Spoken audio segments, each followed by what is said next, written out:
Gentlemen, welcome back to the Tiege Hanley Starting a Business, Building a Brand vlog. This one, big number, 275. And this one's going to suck a little bit. I should say it's going to sting a bit because we're going to talk about something that unfortunately I didn't want to talk about, and that is the complete cluster F of deodorant. For you guys that pre-ordered it, you know that there's been some issues and we're going to talk about it today. And that's the reason why we do these vlogs, for you to learn not to do things. And actually, the reason why you watch these vlogs, hopefully, is to get some insight and some business information from a startup, us, Tiege Hanley, that started like 275 weeks ago when I started posting videos. And the whole idea when we started posting these videos was to give you some insight into us building this brand and starting this business, Tiege Hanley. You've been along for the ride. You've seen some ups, you've seen some lows. The fishy moisturizer, PM moisturizer that we had like back in the day, that was a big issue that we had to figure out.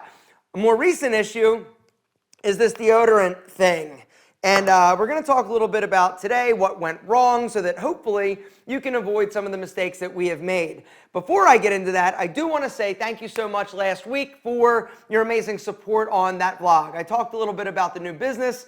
A lot of people were like, yo, you started a Shark Tank. Yeah, we kind of did. It's a new business. It's called Area 627. We are officially launched. If you guys want to go check it out, the website will be down below, area627.com. And basically, we've started a fund. Myself, Ryan Masters, Antonio Centeno, and Eric Bandholtz of Beard Brand, we came together, pooled our money. We have $400,000 that we want to disperse and help aspiring entrepreneurs grow their business and build their brand. If you want to fill out the application, that's going to be listed and linked down below. You do need to have a business if you are expecting to get an investment from us. We don't want to help you start the business. We want to take your business, your idea, and actually scale it. And so if you guys are interested and you need a business partner or a little bit of help, we are your guys, Area 627. We'll link to it down below. Now, let's talk about this deodorant. All right. So the story goes like this. Tiege Hanley literally has been trying to develop a deodorant for years. It's been years. We've had a lot of formulations, probably like 50 different formulations. We've been at different labs trying to get it right.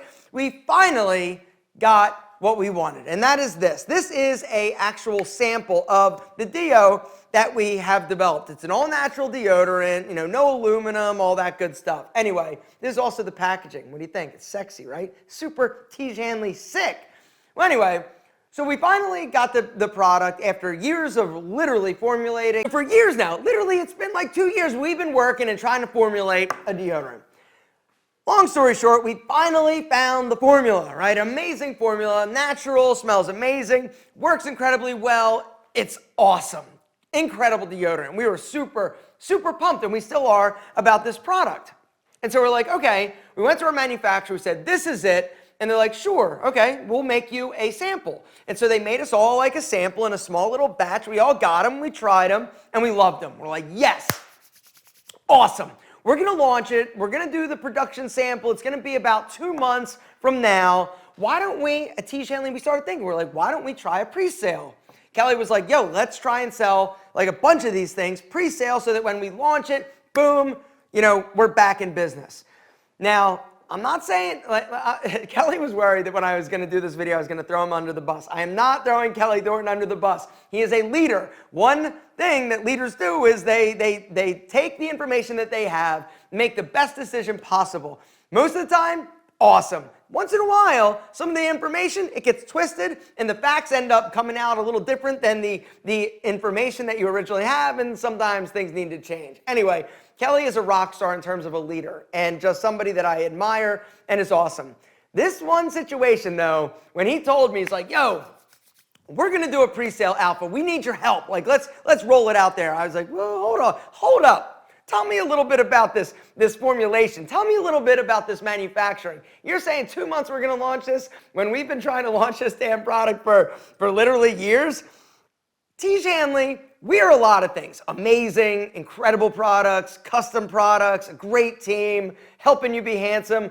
One thing we are not is super speedy or good at getting products done and finished and out to market. That is something we have not figured out. Now, one of the reasons why it is something that we struggle with is because of the scale, right? If you were doing 250 deodorants, pretty much anybody could do it, right? But when you're talking about thousands and thousands and thousands on your first run, things get a little bit, different, or they get trickier.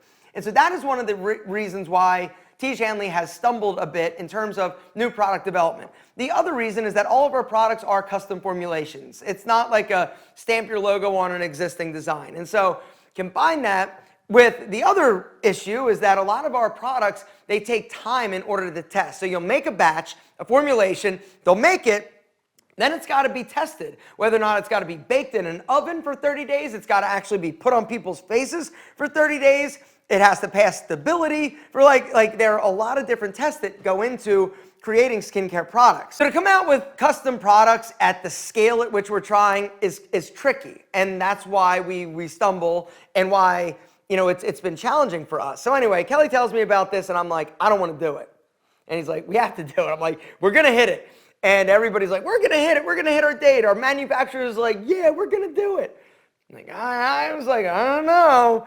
Because for me, it was about, if I tell somebody something, if I tell you guys, yo, we're launching this, you can pre-order, but it's going to be 2 months, but then we're going to give you your product, like, it better happen. Because if not,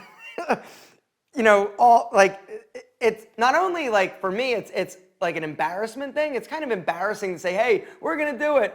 It's also just, I don't want to disappoint people. And I know that our company, Tiege Hanley, also doesn't want to disappoint people. We work so hard all day, every day to make this the best company for you. It's not for us, it's for you. And so, if we're getting everybody hyped up and super excited about you're getting your badass natural deodorant in 2 months, it better happen. Well, as with anything in business, things change. And we figured out, and the issue, honestly, was that when the manufacturer went to make this product at scale, meaning like it put everything in its big vats and it mixed everything together and then it pours into these containers that we had made, right? When they did it at a small scale, the product wasn't like crazy hot. But when they did it at a big scale, it got hot. The temperature was super high. It's what they call a hot pour, right? They make it, it's hot, they pour it, it cools, and then you got your stick, right? The problem was that it was too hot. And so when it went in, it melted. It melted one of the components in there that actually makes it like push up. And so the company didn't have, or the manufacturer didn't have the equipment to make it at scale in a manner that wasn't going to F up the container. They tried a few times, but it didn't work. And so we were like, uh-oh, this isn't going to happen because, if we can't make this at scale, we can't make it, right? And so what ended up happening, we went into like damage control mode. We knew that, okay, there's a problem, we got to fix this, we got to figure it out with the manufacturer, but first, we got to let our customers know, hey, I know we told you 2 months, and I know you paid for this, but there's a problem. And so what do we do as a company while we're figuring this thing out? So when we realized that, okay, this isn't happening in 2 months, is it going to be 3 months? Is it going to be a little longer? We could send an email and just be like, okay, it's just going to be another 3 weeks, 4 weeks. Sorry for the inconvenience.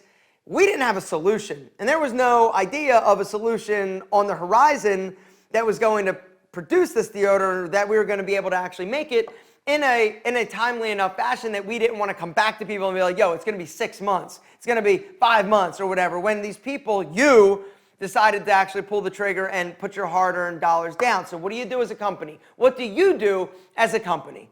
You can't go back in time and be like, okay, we're not going to pre-sell. You got to deal with what you got. So what do? I'll tell you what we did. We contacted everybody and said, you know what? We screwed up. We're not going to be able to deliver this in a timely enough fashion. So guess what? We're giving each and every one of you your money back, of course. But what else are you going to do? Is that because, you trusted us to do this. We went back on our word. We can't do it. We can't fulfill it in a timely enough fashion. What do? The other thing we're going to do, I'll tell you this, is that we are still, even after giving everybody their money back, we are giving each and every person that pre-sold the products that we promised them or that they bought, even though we gave the money back. So when we get our deodorant, which is currently being manufactured, we're going to send everybody the deodorant. So think about that for a second, right? Think about what that means from a financial perspective, from a company, a bottom line.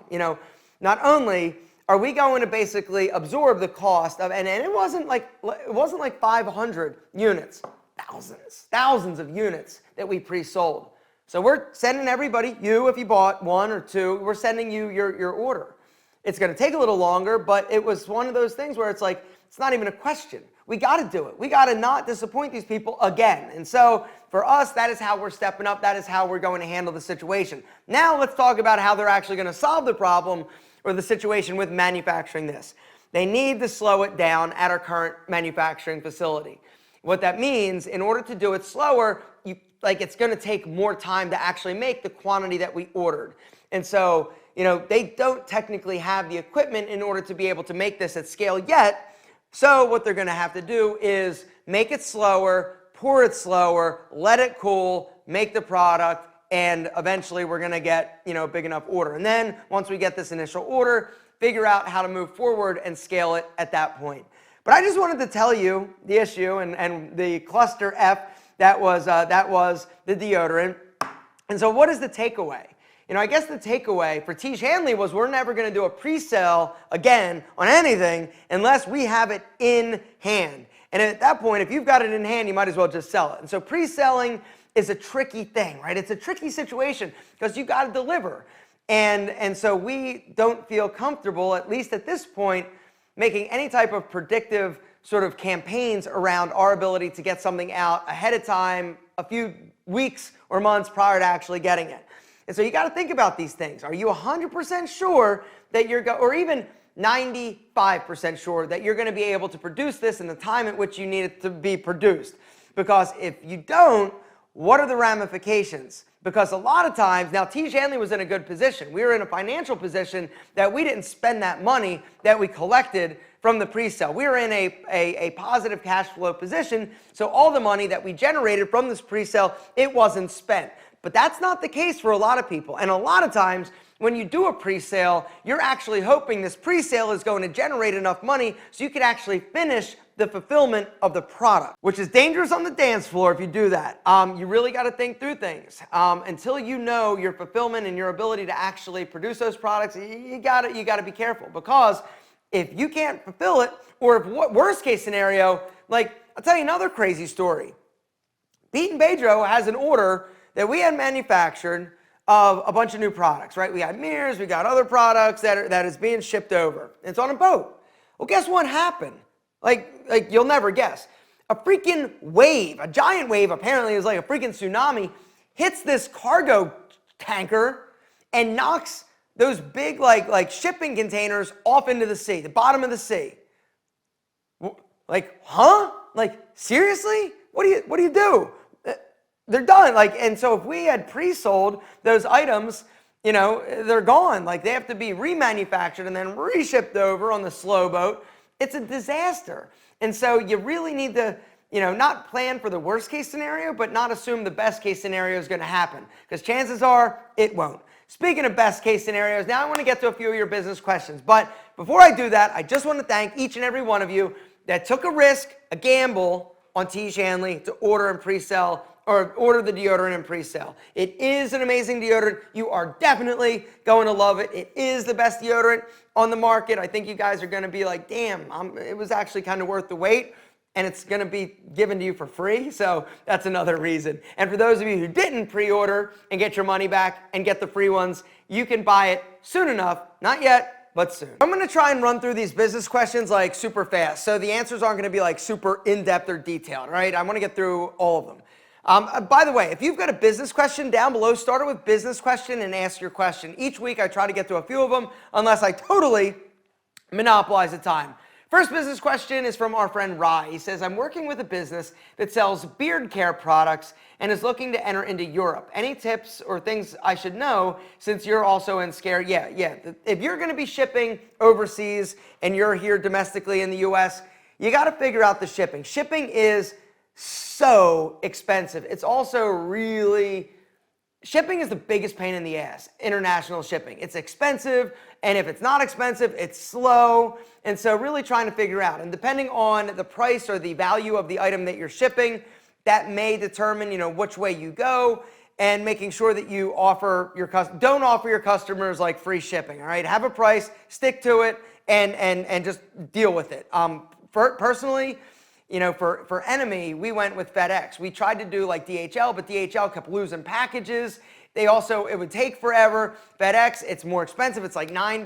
Actually, international, it might be more than that. Anyway, FedEx, it's much easier to track, but it's more expensive. And so, knowing that you want to have the best customer experience possible, it's a balancing act between expense and speed and trackability. But you need to make sure that the person can track the product, because if not, it's going to be an absolute disaster with customer service, people always emailing and reaching out. Anyway, great question. Good luck. Let me know if you figure it out, because it's hard. Anyway, our next business question comes from our friend. Good to see you. He says, hi, Alpha. I'm a college student running an apparel company out of my dorm room. Good for you, little early young hustling. I love it. He says, I have a great product and a great message that our customers love. However, I can't seem to grow the business. I have no idea where to start with marketing and reaching out to a broader audience. I've used Facebook ads, paying for shout outs, and DMing influencers to promote our brand, but have seen no results. Where am I going wrong, and what can I do to get this business off the ground? So I guess the question is, how did you get your initial customers? You say that your customers love the message. Do they? Are you sure? Because if you're doing Facebook ads and you're getting shout outs and people aren't buying, is there an issue? Is there something there that you're not maybe seeing, or that's not as amazing as possible? I'm not saying there is or there isn't. I'm just saying if you're getting people to talk about it and people aren't buying, either they're not the right people talking about it, it's not the right audience, or the product isn't right. And so maybe it's time to, before you sort of invest more money into the messaging and the marketing, maybe it's something where it's worth the time and expense to get more people's feedback. It's also not a bad thing to sort of do things, organically. You're in college, you've got a lot of college people around you. I'm assuming that the product or the apparel that you're selling is, age specific, or your demo is the college students, at least some of them. And so maybe reaching out and trying to do more like pop-up shops, or going around to different, campuses, getting people to talk about it. Hey, if you get a shirt, make sure to post a picture or tag me or whatever. There are other ways to do it other than just like spending marketing dollars. Maybe it's something where you just need to sort of do more like guerrilla tactics and really start to build the brand from a grassroots perspective, as opposed to just a big, online presence. Maybe, I don't know, but that's probably what I would do at this point. The next business question comes from our friend YeetuBeetus. I love that name. He says, as a 19-year-old teenager looking to be financially independent, and then in parentheses, but not in any rush, would it be a waste of time to spend a year or two making the most of my youth and making good memories and friends that will last? If you want to, sure. I mean, if that's your thing, cool. If you are not in a rush to be successfully or financially independent, then go for it. Have fun. I don't know what else to say. If you're really interested in becoming an entrepreneur, and you're not in a rush, then that's cool. Don't be in a rush, but good luck. Anyway, next, not saying that not saying that that's not a good option. I'm just saying that it sounds like you don't want to be an entrepreneur yet, so it's best that you don't, just to save the money. The next business question comes from our friend Kader. Awad, what's up, brother? Good to see you again. He says, where did you learn to make YouTube videos, editing, lighting, etc.? I want to start a YouTube channel, but I've made some videos using my phone, but I'm very bad with technology and I don't know the basics on how to edit. Are there any resources you'd recommend for learning the basics of video creation? Yes, YouTube. Go to YouTube and search how to edit a video, editing a video for beginners, or whatever you have, like do a search and you're gonna find tutorials. That's a great way to start. Also, lighting. Anything you wanna know regarding like video, YouTube is the place, because there are a ton of creators that make videos and tutorials on how to start channels, how to make videos. So anything you need to know, YouTube is the place to go. But great question, and congratulations, good luck. And the other thing I'll just throw out there, do not allow perfection to be, what is the saying? Don't allow, what is the saying? What's the saying? Something like, don't allow perfection to be the enemy of progress. I can't remember the saying. There's a saying. But don't worry about perfection. Just get it out there. First one out there, boom. Second one out there, boom. You will get better. I promise. I sucked. I still suck. it's a learning process. I'm still not good at it. Next one is from our friend, where is it? Akshay Parshant. What's up, brother? He says, I own a small business and I want to pitch a product to a market. I'm stuck. I don't know if I should use digital marketing or offline marketing techniques to sell the product or a mix of both. And this is kind of the thing, mix of both. You got to test, right? You want to pitch something, you have an idea, test it. Don't have all your eggs in one basket. Try doing it standard, try doing it online, see which one works. If you can figure out a message that works online, it's a lot easier to scale that as opposed to doing like, billboards or going to like flea markets and doing like pop-up shops and stuff. And so congratulations, good luck. You're going to know pretty quickly which one is more scalable and which one is working. Go with whichever one is working, and if you can scale it, even better. And the last business question is from our friend Senthil. He says, I have literally just started my own male lifestyle YouTube channel, and obviously I'm at the beginning of a very big mountain, but eventually I'd like to be able to generate various revenue streams from it and turn it into a viable business. And you, Aaron, are the person to ask what the various options are beyond just sponsorship videos or the future when I'm hopefully find my audience. I like it, blah, blah, blah. This is a long email. Anyway, I guess the general question is, you're starting a YouTube channel. What are the various options in terms of generating revenue? As you grow your audience, you are going to have more opportunities. But the thing I would say is, don't worry right now about how to make money. Worry right now about putting content out and growing your audience. One of the big mistakes that I see a lot of YouTubers making is that they start a business or they start a channel with the idea that I'm going to make this a business. And right away, they start pitching things. For me, the reason why I'm successful, it's not because my videos are good. It's not because I'm just this amazingly charming person. It's because, actually, maybe that's it. I'm kidding. I think I just did it, right? I put stuff out there and I didn't have any idea, because this was back in 2008. I didn't know that you could even make money. And so I did it just for the sheer fact of I wanted to help people feel and look amazing. And the way I did that was through these videos that I really didn't know what I was doing when I did them. And so, I think that's the reason. Number one, I was first. And the other reason I was successful is just because I didn't ask anybody for anything. I just put out content that people resonated with, and I tried to help people. And so people can sniff out inauthenticity. And I think that you need to worry about just building your brand in terms of your personal brand, build your message, and just get content out there. And then worry about how to make money later. Like that'll come as long as you can develop your voice and just put content out that connects with people. That's the best advice I can give you. Gentlemen, that is where I'm going to wrap things up. The deodorant, huge cluster F.